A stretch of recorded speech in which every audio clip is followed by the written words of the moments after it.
Valentina too, right? So if you want to go feathered airstrike to feathered airstrike, have that burst potential on both sides, find a lockdown, and then by that time Hayabusa's online, ready to go, that could work. And so far, that's the only win that TODAK has on the Valentina. Yeah. So far, I'd say, save for the flex, again, the fact that it's TODAK, comes with the territory, the Valentina isn't worth it yet, personally. There's not much he's picking up here. I think it's also to change the mentality of how Malvinas Gaming is going to draft, right? Yes. They don't want to give high-value ultimates over to TODAK from this stage onwards in the second part of the draft. I mean, look at the ban so far. Malvinas Gaming is like, no gold lane, get rid of one of the strongest ones, all right? We've already got the carry. Naturally, Beatrix is going to go. But then we look at TODAK and they're like, okay, they're going to be playing for the carry. They're going to be playing for their Farsa. Let's get rid of zone control. Let's get rid of ways for them to easily face check bushes. The only different like order that I would like to see from TODAK from this is if they say they left the Valentina, they didn't lock in the Hayabusa yet, because maybe Valentina, goes into the jungle and then you locked in your marksman, right? You have that because you can see all those last two bans were focused on those marksman choices.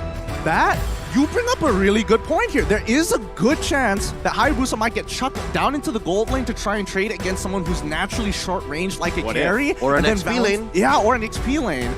But wait, I don't want to go. Okay, well, let's not get theoretical here. Let's see what this pick is. As this ban, Cho gets locked in. Good peel coming in from Malvinas Gaming. Yeah, no, Roam Cho is all right. Again, TODAK tried to choke it out, right? No Grok, no Estes. I think they were like trying to narrow it down to either a Cho or an Atlas, and they would rather just deal with the Cho. Again, pick off for pick off, and that's all right. Now, TODAK, here we're going to finally see where that Hayabusa or that Valentina might finally go. Yep, they have to finish off their team composition here in the second phase. I'm excited to see what this is going to be, knowing how TODAK likes to be wild.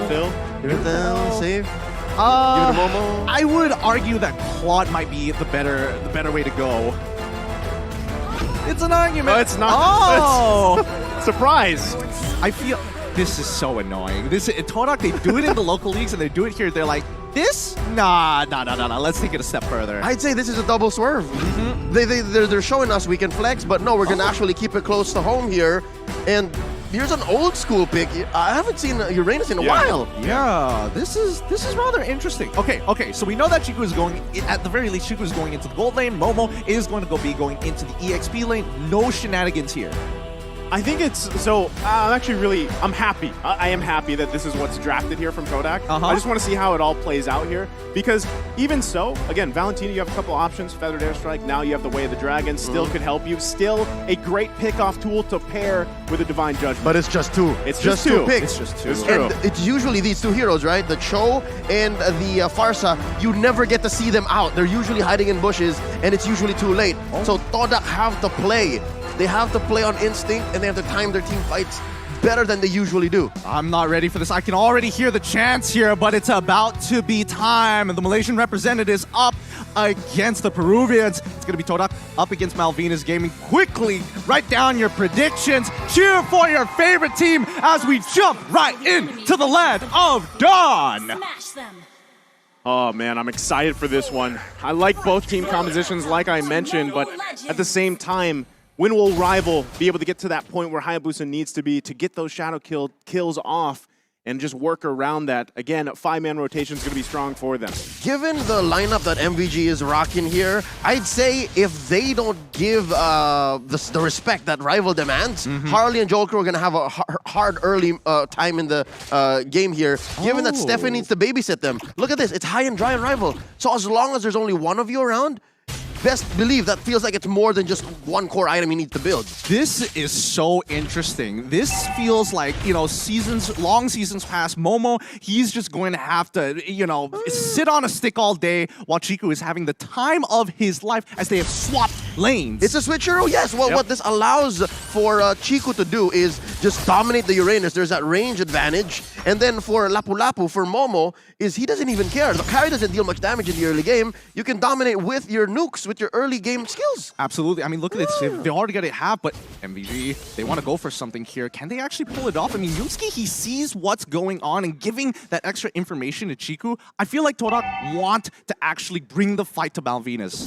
So I'm wondering how this is going to work, but here in the mid lane already, a shadow kill committed. No kill, though, for either team. Back to the my question here is this is actually valuable to give Momo that gold lane and allow Lapu Lapu to get those items faster, and then you have Chico here It's in on the condition. XP lane? It's on condition, right? Yeah, it's less about the items that they get and more of the interaction with the heroes and how they scale up into the mid game. Oh, beautiful first blood here. And I mean, look at that. The entire gold trail has been ripped off by Chiku guys itself instantly. This is what I'm talking about. The tempo, they're going to keep on pushing it and forcing these movements from Malvinas Gaming so they at least have some form of control. Yeah.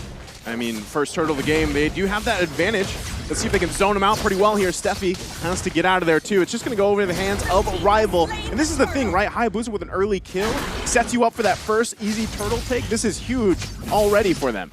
I feel like Malvinas Gaming was expecting TODAK to play slow, but with the lane swap and how fast they're shredding down these neutral objectives as well as turrets, I think Malvinas Gaming really need to rethink their plan. It's a very fundamental approach to the game. It was less about building items and more of, this hero's not going to do anything to me. Let me just take advantage of this. And look at this. Converting straight into a 245 push. Bottom lane, that's a no-go. That's a dead zone for MVG. Really beautiful map movements coming in from TODAK. You can see the mid lane support run down to help Chiku guys, but at the same time, Hayabusa is not going to let free EXP and gold be of waste. Oh, Yumski! Oh, Yumski gonna go in with a flicker and everybody there to back him up, but they can't get the kill just yet. Harley able to get out of dodge, but it's Dragon that falls here in the mid lane. A little unlucky there with the Shadow Kill RNG. It ended up onto the Uranus, but looking at topside, Joel Cruel. Go through, gonna try to get out. There's the flicker in with the kick as well. Chiku guys gonna fall here. Joel Crew picking up a kill. Yep, fight started and it was Chico guys who was actually ahead, right? Both on EXP and on gold, but they had the man advantage. MVG, they were just much, much faster. And this is what I was talking about. If Steffi can hide in the right bushes, he can actually catch off guard TDK and maybe shrink this early gold lead. 1.5 in under 4 minutes, that's actually pretty big. Yeah, no, I think it's just the foreshadowing that Steffi foresaw. It's like, okay, you broke a tier 1, where's the next move you're going to make? You are going to have to run through the river or walk through the lane to get to that top side of the map. Oh, fully stacked here. Steffi gonna get taken out right away with a shadow kill to follow up. Forcing Harley out here with wings by wings, but another kill going in the hands of TODAK. And now here's another concept that we have to understand.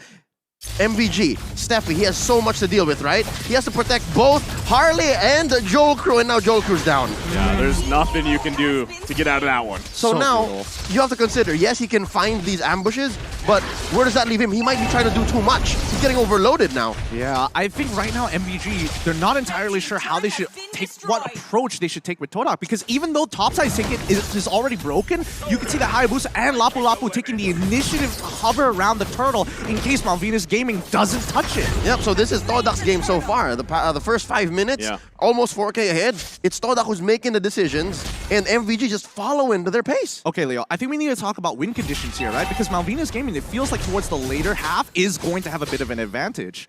Yes, but only if they can stop the initial TDK ambush. Like, it's TDK who's saying, we do this, what do you do next? They have to bait out those ults first. That's how it's going to happen in the late game. All right, it's about team fighting with 4K lead. Hopefully Malvinas Gaming, they don't lose their mid-turn, because with that, at least they have some form of safety moving around in their jungle.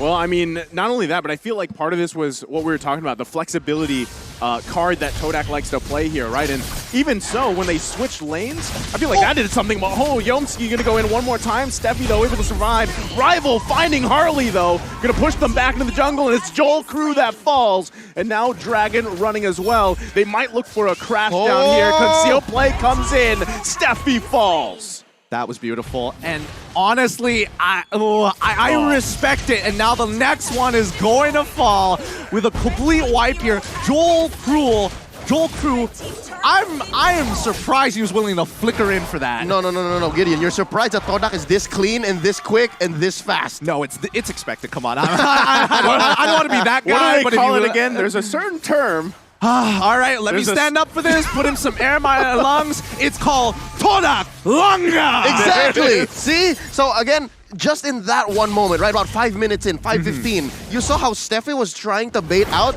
the Divine Judgment. And that's, again, a little bit of a trailer or a teaser as to how late game's going to happen. But you don't do that, not like this. Now with 4K ahead, you're losing. You wait until that shrinks. I think now it's even more solidified that they have to wait. But with 7K gold lead, 6 minutes into the game, so far this is the biggest lead we've seen. It's because of that blunder. It's because of that whole cha-cha that, okay, I think we can fight him. Just wait for the ult, wait for the ult. No, no, no, no, you're not in shape yet. So for now, for MVG to try to recover, what they can do is hold back, wait for Jolko to get the items, and protect Harley as much as possible. Hide in your jungle! Hide in your jungle under your turrets! They're still going to go for it. There is going to be a trade here, though, across the board. Steffi for Yumski. So they're happy with finding a kill here, but still, is it going to be enough? They're still crawling from being whiplashed by TODAK. I don't think that was as worth it as I would like to believe for TODAK, mainly because Yumski had to use his flicker, and that's a very powerful tool, especially for Kaja players, to close that distance. I mean, yes, you would imagine that the initial gap closer would be good enough, but you need to combo it. So we'll see. I don't think they're going to do anything crazy until we do see Rival have his ultimate, and at the very least, Yumski has his flicker. Yep, looking at the items here, at least there's a Clock of Destiny on Harley, so all the more they have to stick to the late game plan. Clock of Destiny recently got reworked, so you get a little more stacks, a little longer the game goes. As for Dragon, I think Dragon is going to be key here to extending the game. He has to find another lane that he can force TDK to split up. That's what a Uranus does best, right? Like try to bait out opponents, and I think slowly, maybe after one more tank item, the Malaysians will be slowed down in their siege. So that's one way to do it, just push one up, but no! Oh, they're going to crash down here with the Divine Judgment. Prince Fran quite low, but the way of the Dragon coming out on Chiku, guys. But meanwhile, Moon able to get his own. Harley falls. They're chasing back the Shadow Kill. Takes out Steffi, and it's for that fall for MVG. Beautifully played by Momo, able to cancel that Feather and Airstrike, really putting the pressure on Malvinas right now, and Dragon unable to get into the fight in time to slow down the front line of TODAK. Yeah, no, and I think he used the flicker just to finish one hero off. The cancel was already done. It's like, I have my killer instinct, dude. I just need to flicker in. And now they're going to convert straight up into a turret. And yeah, see, look, so Dragon, you can say, Dragon, he's going up there. He's building up to at least some level of peel. This is crazy. An inhibitor turret in the base has gone down before that Lord has even spawned, right? That's just how much pressure TDK is putting here, and now Lord is up. This is a 10K gold lead 9 minutes in. Yeah, I think for Malvinas Gaming, this is a really huge mountain to climb, and especially in local MPLs, a 10K gold lead is pretty much death to a lot of teams this early on pre-10 minutes. Rarely happens. Yeah, rarely happens as well. Well, I don't know. MPL MY is a little whack. Well, that's why. That's why it explains how TODAK is just through the roof now. Look, even Yumski deals more damage than Harley. I'm surprised that Moon is top of the charts. He's kind of killing it. It's terrifying. AoE, it's terrifying. No. He's in everybody's faces, right? Given how far Moon has taken this and how much gold Rival is farming, this is also surprising, right? Because if I'm not mistaken, he's also taken away even MVG's jungle. Yeah, they're invading pretty often here. Are they going to sacrifice the tier 2? But the good seal. Divine Judgment going to come out on Prince Fran and the Retribution, but still, they're going to just push them off. They don't want to do the Lord. There's nothing left for Prince Fran. He's more like a popper. And speaking of popping, Dragon! The Peruvian Dragon! More like the Peruvian Lizard! Just got popped. So it's tough. So again, I presented one alternative. Dragon should buy a part of the map, right? So that the rest of them can try to farm up, give items to Harley and Joe Crew. But it's so hard when TODAK knows that they're that much ahead that they can Divine Judgment Dragon and it's all right. Yeah, and they also know that they don't need the Lord. The next inhibitor is about to fall. They are just naturally stronger. Steffi gonna get caught in a bad position here. Falls into the jungle, and now Joel Crew, I don't think he can get back to base in time here. He's going to get chased down. Momo coming in flashy style with the flicker. Not even needed here, but Joel Crew still on the run. Yumsi going to dash in here. This is one way to do it. Say what you will. Joel Crew was going to die anyways, but he bought what? A solid 10-15 seconds. 10-15 seconds, but it's still rough. I mean, they're not taking Lord. If TODAK wants to end this game, they just take Lord, they just run it down, and they can pretty much force a fight guaranteed underneath the crystal of MVG. I'm looking at a threshold of maybe 15 minutes. If MVG can at least try to conserve themselves and stay alive up until 15 minutes, have at least maybe one more core item on Harley and Joel Crew, maybe. But that's the thing, like, who is your saving grace here for MVG, right? Harley, Joel Crew. Joel Crew is so far away from that. Harley, though, able to survive just a bit. Oh! Oh, never mind. Chiku guys from the backside. Oh! Now they're gonna find Joel Crew as we were just talking about him. They fall here and another one goes down. 4 fall again for MVG, and there's nothing Dragon can do here to defend. It's a maniac for Chiku, guys. GG, well played. Game goes to TODAK here as they're able to score their very first